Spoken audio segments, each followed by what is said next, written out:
What if i-haul natin ang Dali product? First in our list,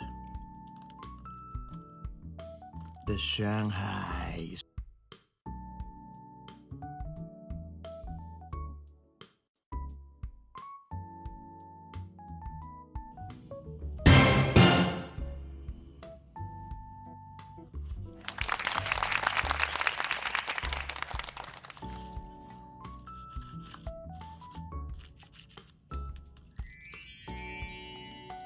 Tikman na natin siya.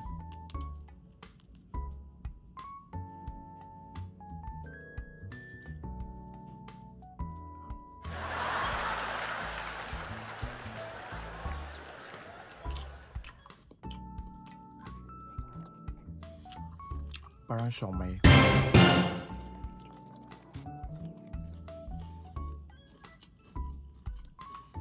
Parang nga siyang Jollibee Shanghai. Wow!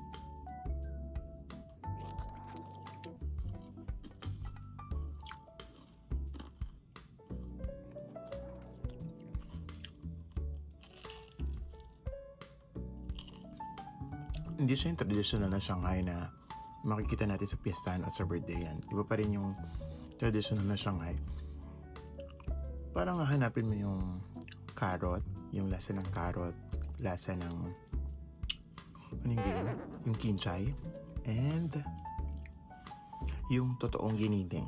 Kasi ito parang more on the process side na. So 6 out of 5, 6 out of 10 sa akin na. Sa akin yun, sa akin. So sa iba, bahala na kayo. Pero siguro magiging okay siya kung kung may sausawan. Pero yun nga, hinanap mo yung tunay na, yung traditional na Shanghai na nakasanayan natin or nakalakihan natin pagka may piyesta, may birthday yan. Iba pa rin yung homemade na Shanghai kaysa dito sa process ng Dali. Although medyo mura siya kasi 59 pesos lang isang bag. Mga parang 10 pieces per pack. And 59 pesos.